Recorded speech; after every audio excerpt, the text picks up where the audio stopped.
Noong nalaman namin, narinig po namin, attorney, ang live po ni Ma'am Elizabeth na nagsasabi na gano'n na nga po lagayan ni Tatay Digong. Sakit po sa amin na mga supporter ni Tatay Digong. Pero Hoy, Junior, sa tingin mo kung may mangyari kay Tatay Digong sa Ito na, ito na. dahil sa ginawa mong pangingid na papapunta sa kanya, magtatagal pa kayo? Magdasal ka na tumaba muli si Tatay Digong dahil pag siya'y patuloy na pumayat at may mangyari sa kanya, tapos na ang inyong pamilya. Yes. Good morning mga kasama. Nandito na naman si Kuya Gus nagbabalik. At syempre kung di ka pa nakasubscribe sa ating channel, pa-subscribe na lang po at hit mo na rin yung bell para lagi kang updated sa ating mga video. Eto na ha. Hindi natin patatagalin. May banat na naman dito kay Madam Chair Kayo. Nangarag na, nanginig at nanawagan ng unity. Anak ng tipaklong. Kayo ang nananawagan ng unity? Samantalang, minsan pinaparatangan di umano ang mga Duterte na nanggugulo sa bayan. Pero ito, harap-harapan na nagsalita, nananawagan ng unity. Ano ito? Sabi ni Aling Ledesma, paawa effect. Hindi ko alam, Aling Ledesma. At alamin natin yan. At yung mga usapin dito ngayon mula sa The Hague, kasama si Atty. Harry Roque at yung mga ating kababayan, meron hong mensahe.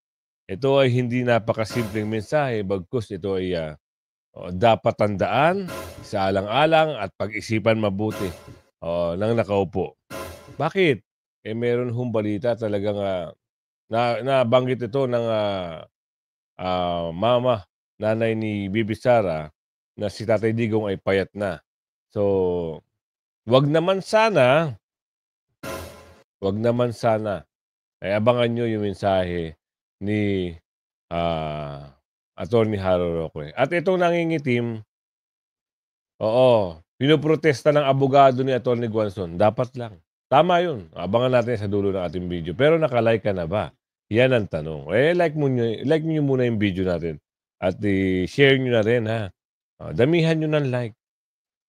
Pasok na natin to. Dahil sa mga nangyayari ngayon kaugnay sa pag-recant ni alias Rene ng kanyang testimonya at Ah. bumaliktad laban kay Risa Hontiveros, biglang naging alanganin ang pangarap ni Risa Hontiveros na maging presidente ng Pilipinas sa 2028. Agoy. At alam na alam yan ni Risa Hontiveros sa kanyang sarili, lalo pang umingay ang kanyang pangalan nang magsampa siya ng demanda laban sa mga DDS vlogger, na kung tutuusin ang tingin dito ng publiko ay pagpapatahimik sa mga Pilipinong ayaw sa kanya. Naari. Kaya ang panawagan nito sa mga kakampings at dilaw ay magsanib puwersa na. Sa pagkakaisa, may lakas daw, ng tanungin tungkol sa kasalukuyang estado ng oposisyon, sinabi ni Risa Hontiveros na hinimok niya ang kanyang mga kaalyado na magkaisa at suriin ang kanilang mga naging performance sa 2025 elections sa hangaring makabuo ng malakas na slate sa 2028 elections.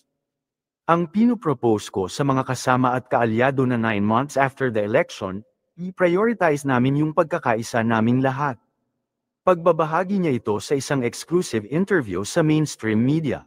Makakasama ni Hontiveros sina opposition senators Bam Aquino at Kiko Pangilinan sa 20th Congress Senate kasunod ng kanilang mga tagumpay sa 2025 elections. Gayunpaman, mukhang magiging abala si Risa Hontiveros kapag nagsabay-sabay ang mga gagawin niyang paghahanda sa halalan 2028 at pagharap sa mga kontrademanda sa kanya ng mga vloggers na kinasuhan niya. Si Jay Sonza ay isa na nga riyan dahil ayon sa post nito ay currently meeting with lawyers dissecting the pronouncements made by Risa Hontiveros outside of the session hall during a press con and while inside the NBI office, way outside the halls of the Senate which contain dangerous threats, libelous, defamatory and slanderous against persons she named. Oras na upang tuldukan ang mga mapangahas at mapanirang paratang ng mga taong pansamantalang binigyan ng poder at kapangyarihan sa gobyerno. Tama. It is about time we put an end to abusive behavior of public servants. Ayon naman kay Agoy. Umiyak na. Nako, ano kaya yung magandang title dito? Pero nabanggit niya ni Kong Pulong, di ba? Ang tawag sa kanya ni Kong Pulong ay Crying Baby. Ang saklap, ano? Bakit nga naman, ang sabi ni Kong Pulong, Bakit nga naman pag kayo, okay lang sa inyo? Pag kayo binabanatan, kaso agad. May point ka kung pulong. Yan ang nakikita natin sa mga ginagawa ng mga bakulaw. Pag sila tinatamaan ng matindi o tumatagos na yung banat, o ayan, meron silang buwelta. Pero pag sila ang babanat, oo, magagaling sila. O, ngayon, eto, ano nangyari? Iyak, iyak na lang. Para wala tayong pag-usapang iyakin nyo na lang yan at magngangaw-ngaw kayo buong taon. Kita nyo ano sabi ng mga nag-fun run pa sa Davao eh. 'Di ba? Yung mga vloggers na nababanggit, andun sila. Ibig sabihin, hindi sila natatakot. Bakit? Hindi naman sila ang author ng video eh. Wala naman silang sinabing hindi maganda. 'Di ba? Nag-comment lang sila. Base sa video. Eto, hindi ba tayo sinabing umiyak? Ayan umiiyak naman din sa picture wala naman tayong sinabing hindi. Alangan ng tumawa yan. Yan ang mali. Tingnan mo, ngarag na, umiiyak. Tuloy. Abran says is staff safety now being used as a shield to deflect public scrutiny? Instead of threatening everyone who shares Michael's video, why not first acknowledge the clear mishandling of your witness, especially knowing the risks tied to recantations from past cases? At the very least, show some leadership now. Not fear, not blame. And please stop dribbling and passing the accountability ball to just anyone. Imagine this. A traumatized witness, once paraded before national cameras, now comes forward. He says he was used, coached, pressured. His words shaped to fit a political script. Naku. And yet, the Senate stays silent. No inquiry, no committee hearing, not even a formal commitment to find out the truth. Yun nga eh. Yun nga ang mahirap dun. Yun ang masaklap. Bakit tahimik nga? Sa bagay, wala pa naman masyadong pag-uusap.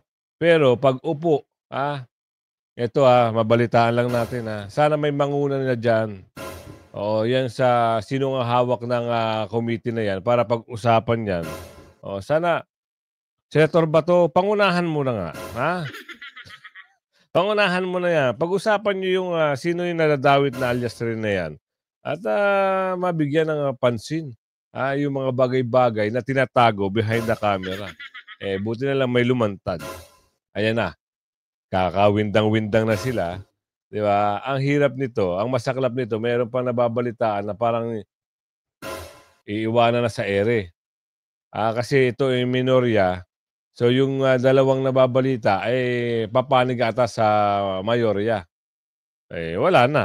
Ibig sabihin, tabla-tabla muna tayo sa politika. Mag-isa ka na lang muna kasi pangit ang, di ba? Pangit na kasi ang imahe, sabi ni Aling Ledesma. Baka yung dalawa, meron pang aalaga ang imahe, iiwasan ka nila malamang. Yan naman kasi sa'yo Gusto mo palang tumakbong pagka-presidente, hindi ka gumawa ng maganda, sabi ni Aling Lorraine. Sinira mo lalo ang pangalan mo. Sa pamamaraan na kita nyo. Duterte pa rin ang sinisira nyo Lagi kayo nakatutok sa Duterte. Ayan, lumabas tuloy ang mga alingasaw na dapat lalabas. Ano yung alingasaw na lumabas? Napakabanto. Ang problema dito, ikaw ang madidiin ngayon, sabi ni Aling Lorraine. Behind what could be one of the most serious ethical breaches in recent Senate history. Just a shrug. As if nothing happened. As if truth is optional. So ask yourself, if this doesn't merit investigation, what does? And how should the people feel when even the truth is treated like an inconvenience, swept under the rug? This is bigger than Michael, it's about the integrity of the Senate itself. Let's not downplay what happened. This isn't some anonymous troll. This is a Senate witness, handpicked and publicly backed by a sitting senator, now claiming he was manipulated into dragging names like PRRD and VP Sara into his testimony. What's at stake? the credibility of the institution that claims to seek truth, the moral compass of the chamber tasked to check power, not abuse it. Because if the testimony was even partially staged, weaponized, or distorted, then the hearing wasn't a hearing. It was a show. Who shaped the testimony? The chain of custody matters. Here's the question no one seems to want to ask. How did the story evolve? Yan. Kaya abangan natin yan, boss. Ito ang mas maganda nating malaman. Ano ito? Ito yung usapan sa dahig kasama si Atty. Harry Roque na makakarinig kayo talaga ng medyo mabibigat na pananalita. Pero hindi sila naghahanap ng, hindi sila naghihikayat meron lang kayong malalaman. Kung kayo ay may pakiramdam at matalas ang inyong pag-iisip, makakuha kayo ng mga salitang matalinghaga, malalaman nyo kung ano yung mga bagay-bagay na yan. Simulan natin. Magandang araw po sa inyong lahat, ha?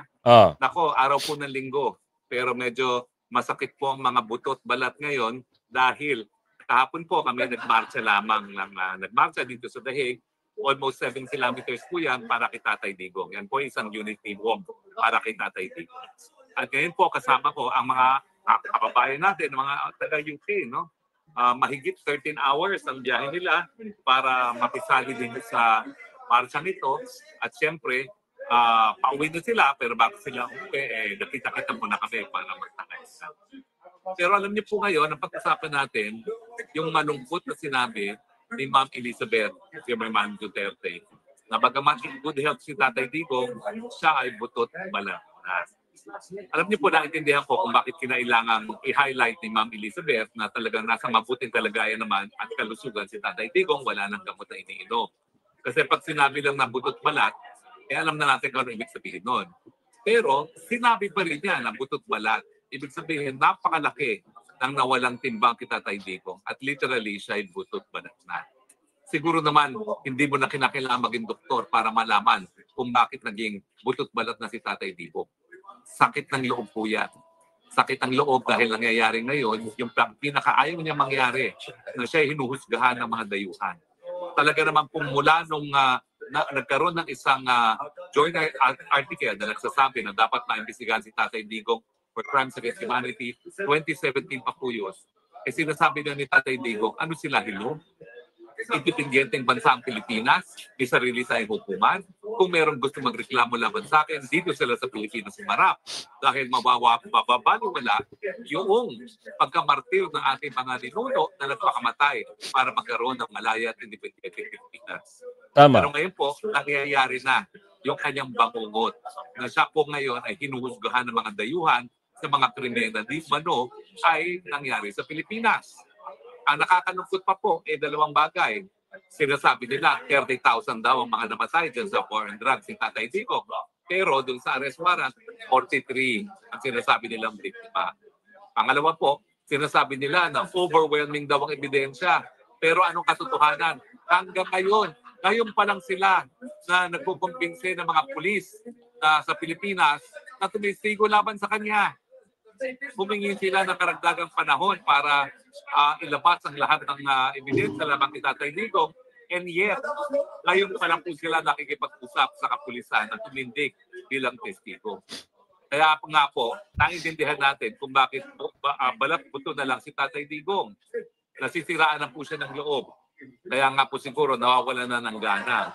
Dahil nangyayari nga yung pangungot niya at siyempre napakatagal ng proseso. At dahil siya naman po ay dating prosecutor at abogado rin, alam niya na hindi makatarungan na nangyari sa kanya.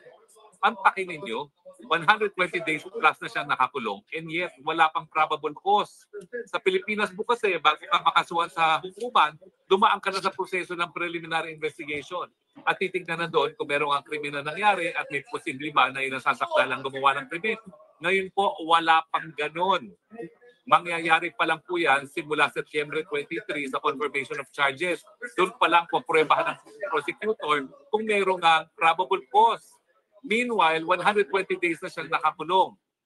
Sa totoo lang po, sinabi naman ni Ma'am Elizabeth na butot balat, Yung ibang mga anak naman talaga ay nalulungkot din dahil kada bisita nila, nakita niyo naman kung paano yung naging asta ni Mayor Baste. Lungkot na lungkot siya doon sa huling araw niyang pagdalaw.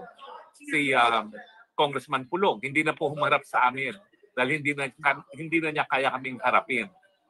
Dahil baka nga siguro maluha siya. No?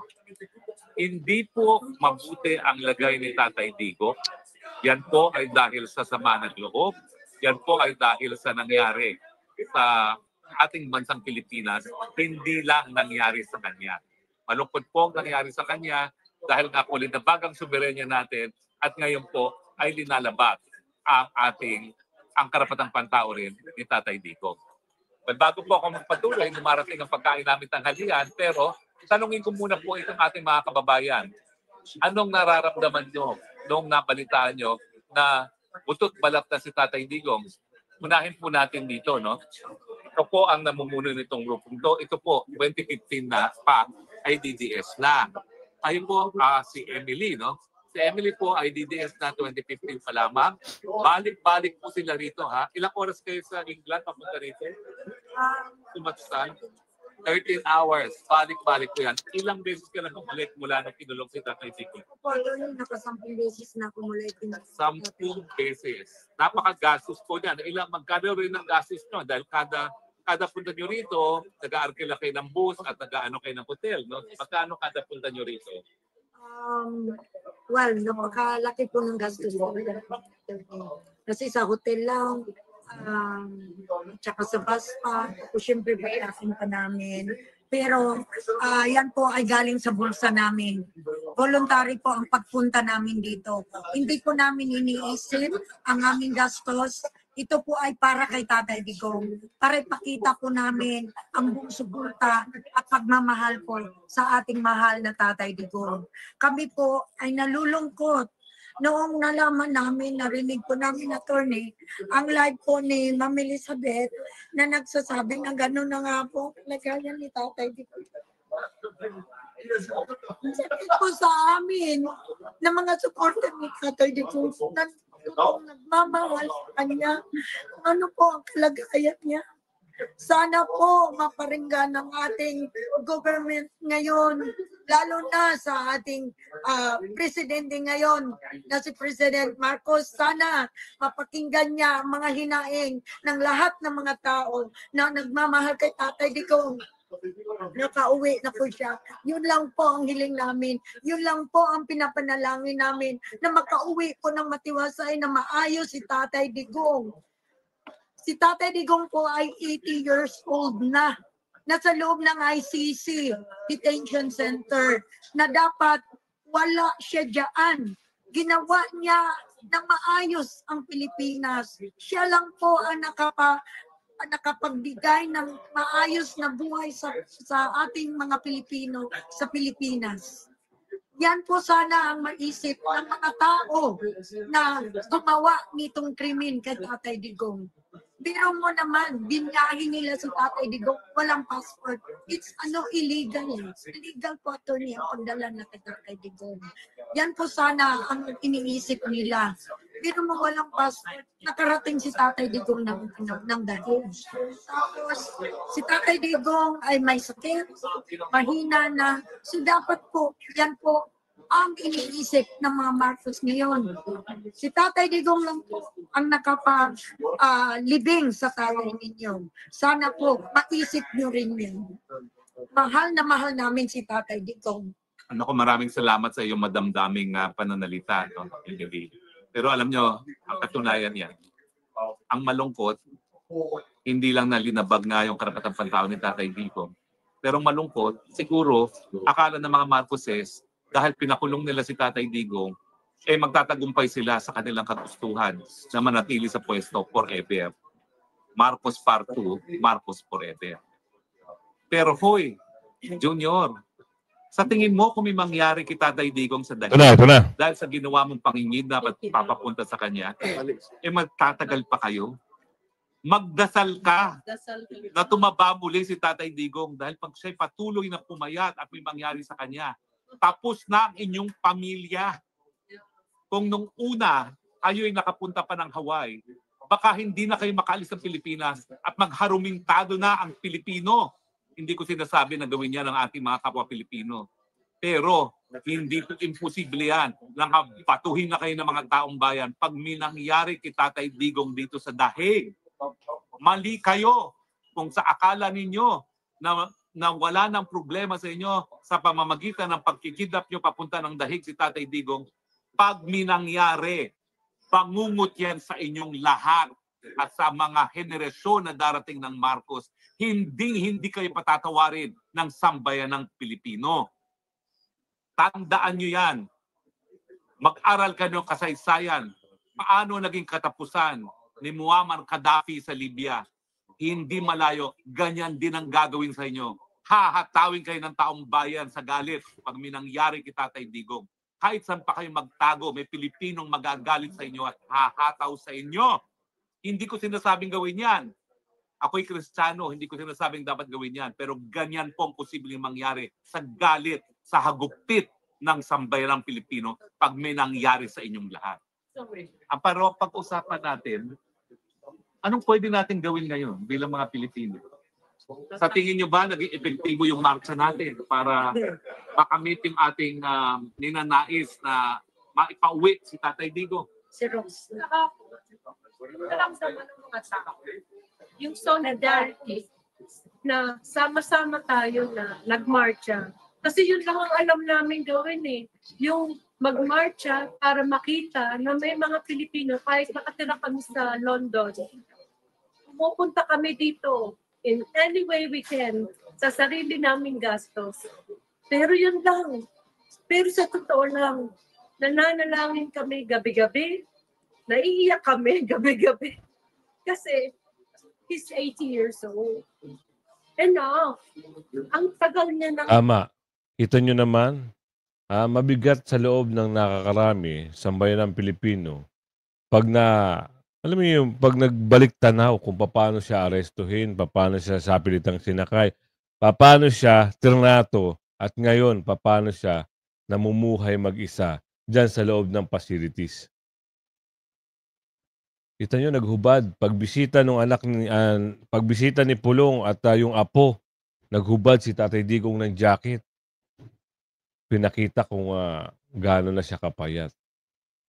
Nagpaliwanag, nagsalita yung mama ni Bibi Sara.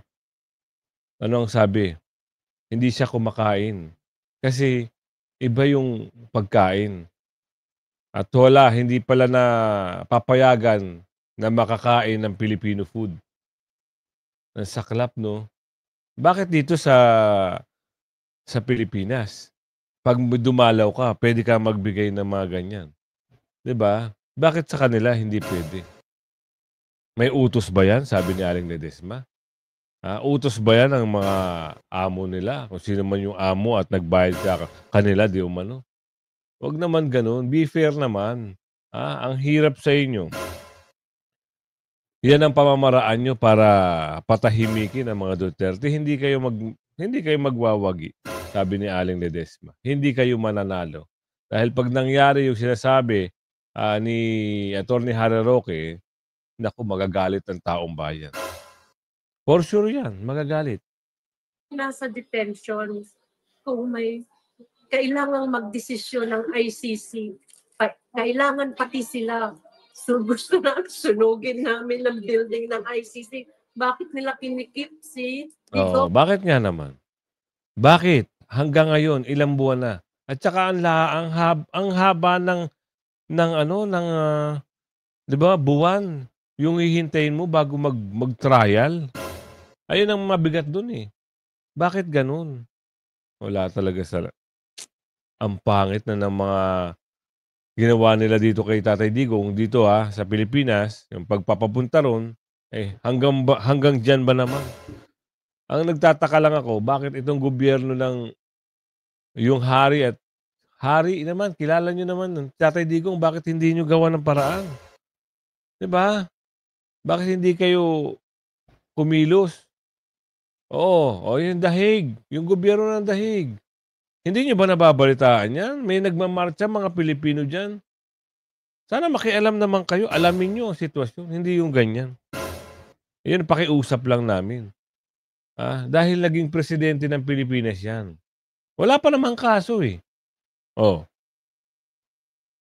isipin nyo, yung gobyerno, nandahig. Ano naman, oo, pakitignan naman. Hindi ko lang alam baka meron sa inyo yung, kasi meron dyan yung mga hari ba o ano, prime minister. Baka merong nakakakilala mga pilo, kaso nga lang baka ganun eh. Oo, yung kakampi mga taga Durobot Bacolao eh. Baka na, alam yun, nabe-brainwash. Ewan ko ba? Ay, ang dating Pangulo, andiyan pa rin, nagtitiis. Sa hindi maayos na pasilidad. Paano natin nasabing hindi maayos? Ikaw ba naman hindi ka makalabas, nandun ka lang. Maayos ba yun para sa'yo? Saklap, di ba? On what charges? Ang tagal ng September. No, di Pero ba? lahat kami nangangarap na makalaya na siya. Totoo lahat sinabi ni Attorney Harry Roque. Napakaraming Pilipino. Yung iba hindi makarating dito because of some reasons. Pero ang dami namin kilala, magkakaroon uli ng sigalot pag may nangyari kay tatay. Yes. Yun lang masasabi ko. Malinaw po ang aming sinasabi na hindi po namin iniinganyo gumamit ng dahas ng taong bayan. Pero sinasabi namin na katotohanan. Kung sa tingin nyo na wala ang problema dahil nawala sa Pilipinas si Tatay Digong, kapag may nangyari, mas malaki ang problema ninyo. Dahil ngayon pa lang, nanarayan ng Tatay Digong na nakakulong, buong mundo alam na kung gano'ng kamahal si Tatay Digong. At ngayong naririnig namin na butot balat na siya, hindi po namin matanggap yan. Dahil alam po namin na ang Pilipinas naging mas maunlad, mas mapayapa, at ang mga Pilipino, taas ulo ngayon na sila ay Pilipino dahil kay Tatay Digong. Hindi po kami sumasamba kay Tatay Digong dahil sa kanyang pagkatao. Ginagalang po namin siya at binibigyan pugay dahil sa liderato na pinakita niya. Tama. Hanggang ngayon po, matapos siya maging presidente, matapos maging kongresista, mayor, nakatira sa bahay Kalapati sa Davao. Hindi ko po talaga akalain na magkakaroon ng isang leader na hindi magpapasasa sa posisyon. Pero yan po ang Tatay Digong. At yan po dahil ako bakit mahal na mahal ng taong bayan si Tatay Digong. Kayo po, sino pa pong gusto magsalita? Ma'am, ano pa po ang gusto niyo pang gawin? Kanino pa umiiyak yan eh? Kanina pa umiyak. Sige po. Napanood nyo. Yung ating mga kababayan dyan sa dahig na galing pa ng England, galing pa ng iba't ibang mga parte ng Europe. So, yan yung kanilang mga hinanaing. At meron tayong balitaan, kapapasok ko lang ito Meron ako ipapakita sa inyong slide. Ito ho ay hindi kwento Ito ay post ng Marikina Mamis, for Mayor Maan and Kong Marcy Movement. So ito, isang video na may mababasa ka dito. Ito ang caption dito, tumigil ka na Coco. Wala kang karapatang makakuha ng TRO dahil wala kang enforceable o executed rights. No second place the rule. Tama. Bakit ayaw tumigil nito ni Teltel? Bakit? Tapos na kasi ang karir niya. Kaya nagpupumilit, umupo. Gusto ko makita nyo ano yung pag-uusap dito. Parang lumalabas, parang pinipilit niya yung gusto niya. Para lang makaupo siya. Wow! Ang tibay ng panga! Grabe siya, tuloy.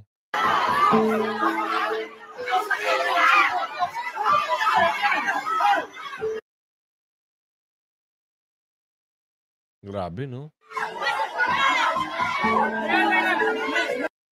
Ito yung mga comment dito. Tumigil ka na. Kapal ng muka ni Teltel. Dapat isama rin sa rally yung mga kapitan sumuporta. May mga kapitan na sumuporta sa kanya. Grabe naman kayo mga kapitan. Ah, grabe naman kayo.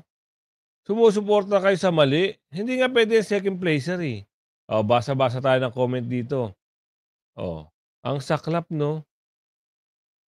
Oh, true, mga balimbing na mga kapitan. Sinamahan ito para maghain ng TRO. Oh, bakit wala si Teltel dyan? Kayo-kayo lang ang mga nagngangaw-ngaw dyan, mga kapitan. Oh, hindi kayo mananalo kasi tapos na ang halalan. Nanalo na, si Chodoro. Ano pang Ipaklong naman, no? Oh, meron pa dito.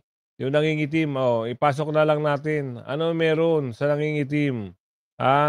Pinitisyon. Pinirma ni Department of Justice Secretary Jesus Crispin Boyang Remulla ang pagsusumite ng kanyang aplikasyon para sa Ombudsman sa Judicial and Bar Council. Nauna nang ipinagutos ni Bongbong Marcos ang pagbibitiw sa kanyang mga cabinet secretaries dahil gusto niya ng performance check. May mga opisyal na pinanatili ng punong ehekutibo sa kanilang mga posisyon matapos nilang ihain ang kanilang courtesy resignation habang mayroon ding mga pinalitan. Sa courtesy resignation call ni Marcos Jr., sinabi noon ng Malacanang na walang puwang sa administrasyon ang mga tamad at tiwaling opisyal ng gobyerno. Bakit ang dami nyo pa dyan? Sabi ni Aling Ledesma. Bakit nandyan pa sila sa loob? Ng Malacanang. Ang dami nila dyan eh. Akala ko ba walang puwang anak ng tipaklong naman, no? Tigil-tigil ha. Alam na namin ang mga style at karakas ha. Kaya kung umabot ka sa video na ito, ayan ha, saan ka man, panig ng bansa, mundo ha. Shoutout sa iyo ng bonggang-bongga ha. And then, paki-like and share na lang po ang video natin. Hanggang sa muli, bye-bye!